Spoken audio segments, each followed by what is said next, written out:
पाश्चात्यदेशधारिणे नमो महावदन्याय कृष्ण प्रेम प्रदाय कृष्णाय कृष्ण चैतन्य गौरतिशे नमः। हे कृष्ण करुणा सिंधु दीनबंधु जगत्पते गोपेश गोपिका कांत राधा कांत नमोस्तुते। तप्त कांचन गौरांगी राधे वृंदावनेश्वरी विश्वानुसुते देवी प्रणमामि हरिप्रिये। वाञ्छाकल्पतरुभ्यश्च कृपा सिन्धुभ्य एव च पतितानां पावनेभ्यो वैष्णवेभ्यो नमो नमः। श्रीकृष्ण चैतन्य प्रभु नित्यानंद श्री द्वैत गदाधर श्रीवासदि गौरभक्तवृंद हरे कृष्ण कृष्ण कृष्ण हरे हरे हरे राम राम राम राम हरे हरे। ओम नमो भगवते वासुदेवाय। ओम नमो भगवते वासुदेवाय। ओम नमो भगवते वासुदेवाय। जन्माद्यस्य यतोऽन्वयादितरतश्चार्थेषु अभिघ्नः स्वराट् तेने ब्रह्महृदयादिकवये मुह्यन्ति यत्सूरयः तेजो वारिमृधां यथा विनिमयो यत्र त्रिसर्गो दाम्नः स्वेन सदा निरस्तकुहकं सत्यं परं धीमहि।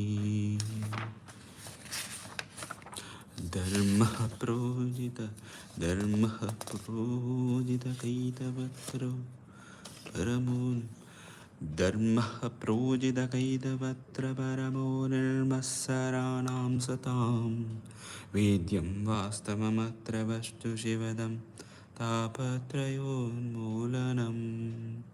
श्रीमद्भागवते महामुनिकृते किं वा परैरीश्वरः सद्यो हृदयवरुध्यते अत्र ऋत्रेभिः शुश्रूषविस्ताक्षणा।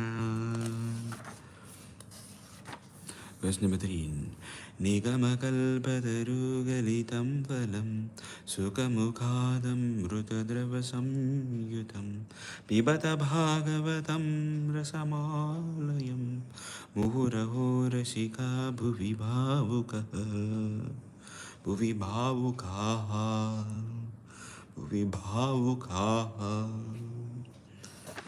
Next, chapter number 2. श्रीसूत उवाच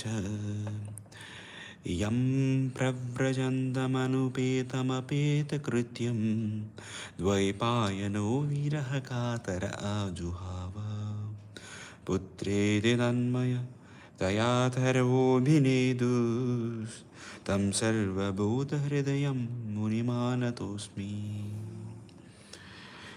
यः स्वानुभावमखिल श्रुतिसारमेकम् आध्यात्मदीपमतितितीर्षतां तमोऽन्धं संसारिणां करुणयाः पुराणगुह्यं तं व्याससूनमुपयामि गुरुं मुनीनाम्।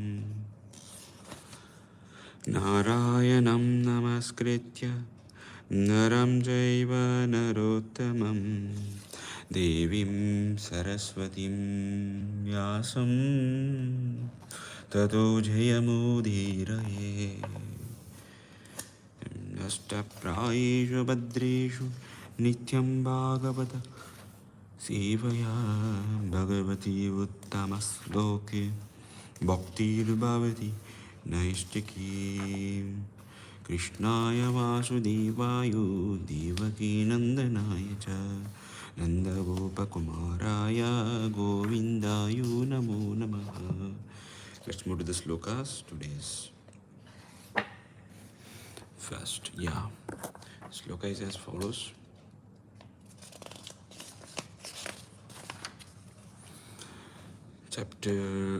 It's chapter number 7, I think. Chapter 7, text 4. The sum of Drona punished. Bhakti Yoga, chapter verse number 4.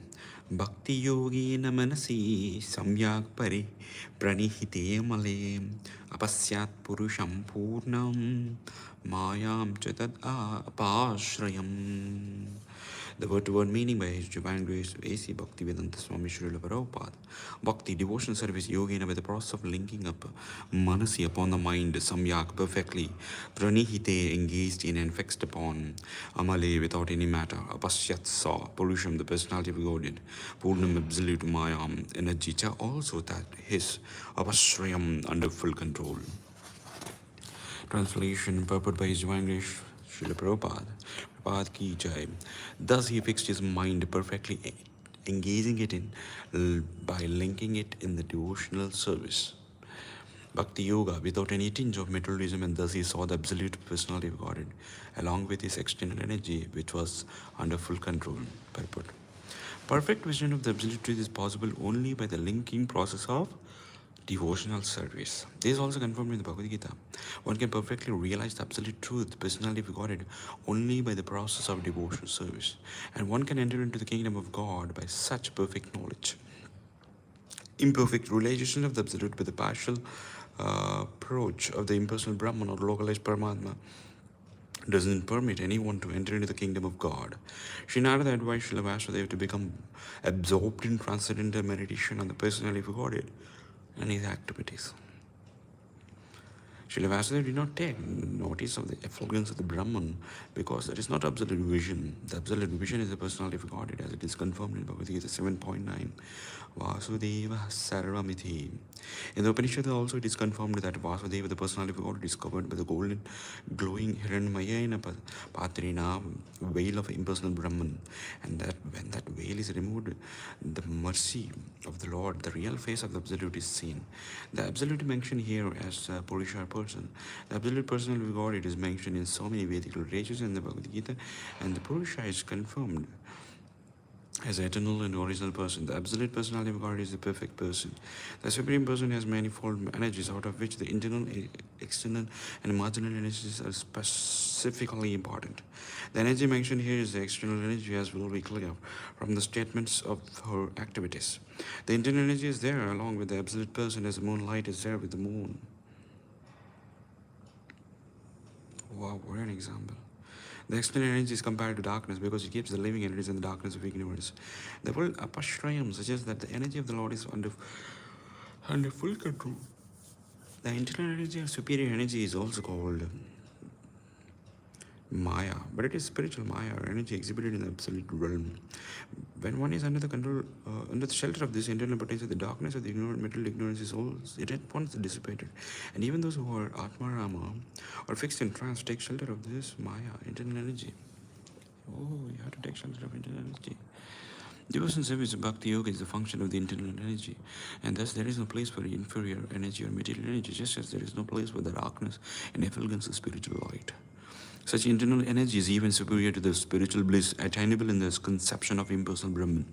It is stated in Bhagavad Gita that the impersonal Brahman effulgence is also an emanation of the absolute personality of Godhead, Sri Krishna. The Paramapurusha cannot be anyone except Sri Krishna himself, as will be explained in the latest slokas. Ya sammohita jivat atmavan trigunaatmakam parosmi manute nartam tatkritam chabhipadyate. Yah by who sammohita illusion jivaha, the living entity Atmanam self, Triguna Atmakam, conditioned by the three modes of nature or the product of matter, Paraha, transcendental api in spite of Manute takes it for granted, anartham, things not wanted, that by that Pratamcha reaction abhipadyate undergoes thereof. Due to this external energy, the living entity, although transcendental to the three modes of material nature, thinks of himself as a material product and thus undergoes the reactions of material miseries. The root cause of suffering by the materialistic living beings is pointed out with remedial measures which are to be undertaken and also the ultimate perfection to be gained. All this is mentioned in this particular verse. The living being is by constitution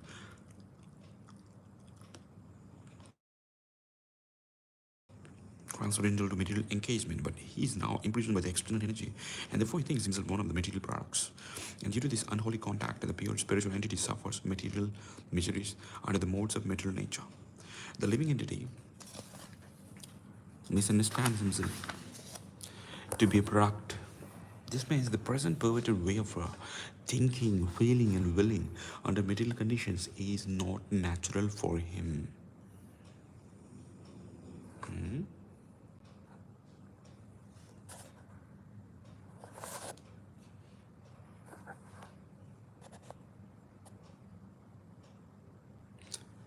is not natural for him, but he is in his normal.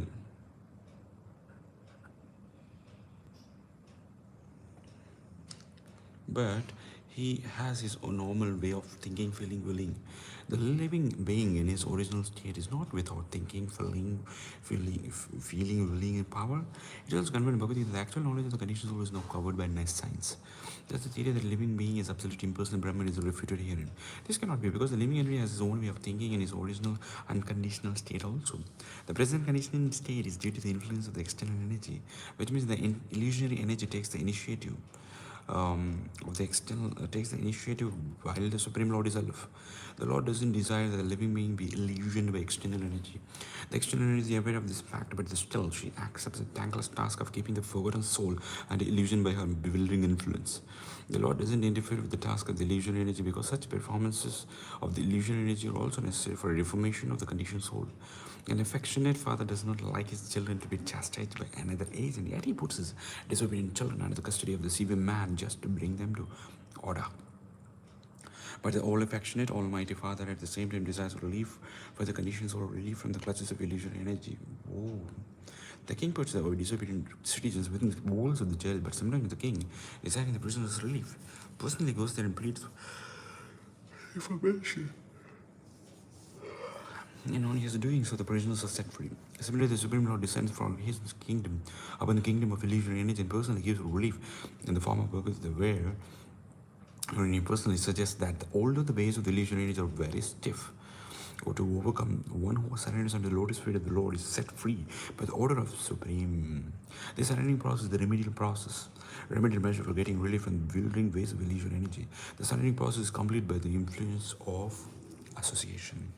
The Lord has suggested therefore, that by the influence of the speeches of saintly persons who have actually realized the Supreme, men are engaged in the transcendental loving service. The conditioned soul gets a taste for hearing about the Lord, and by such hearing only he is gradually elevated to the platform of respect, devotion, and attachment for the Lord. See this Ramanam process. The whole thing is completed by the surrendering process. Under the association, or it can happen. Herein also the same suggestion is made by the Lord in his incarnation of Vyasadeva.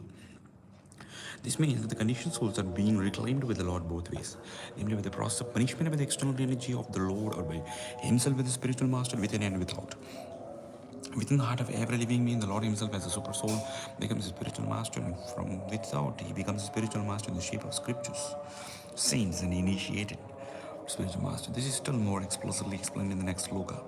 Personal superintendence of the illusory energy is confirmed in the Vedas, the Kenopisha, in relation to the demigod's controlling power. Herein also it is clearly stated the living entity is controlled by the external energy in a personal mad capacity. The living being is subject to the control of the external energy differently situated. It is clear, however, on the present statement of the Bhagavatam that the same external energy is situated in an inferior position before the personally good or the perfect being. The perfect being of the Lord cannot be approached even with illusory energy, who can only work on the living entities. Therefore, it is sheer imagination the Supreme Lord is illusioned by the illusory energy, and thus he becomes a living being. If the living being and the Lord were in the same category, then it would have been quite impossible for Vyasadeva to see it, and there would have been no question of material distress on the part of the illusion being, for the Supreme Being is fully cognizant. So there are many unscrupulous imaginations on the part of the monis to endeavor to put both the Lord and the living being in the same category. Had the Lord and the living being been the same, then Sri Sukadeva Goswami would have taken the trouble to describe the transcendental pastimes of the Lord, for they would all manifestations of illusion energy. Srimad Bhagavatam is a Saman Bhanam, remedy for suffering humanity in the clutches of Maya. Srila Vyasadeva therefore first of all diagnosed the actual disease of the conditioned souls, that is, their being illusioned by external energy. He also saw the perfect Supreme Being from whom illusion energy is far removed. Though he saw both the deceased conditioned souls and also the cause of the disease, and the remedial measures suggested in the next verse. Both the Supreme Person evolved in the living beings are undoubtedly collided one, but the Lord is controller of the illusion energy, whereas the living entity is controller of the illusion energy. Thus the Lord and the living beings are simultaneously one and different. Another point is a distinct here, that eternal relation between the Lord and the living beings is transcendental. Otherwise the Lord would not have taken the trouble to reclaim the conditioned souls from the clutches of Maya. The same, the living entity is also required to revive his natural love for the Lord, and that is the highest perfection of the living entity. Srimad Bhagavatam treats the conditioned soul with an aim to that goal of life. This is a very good part, but I'm going to read one more time tomorrow, not today. Thank you so much for everyone joining for the 5th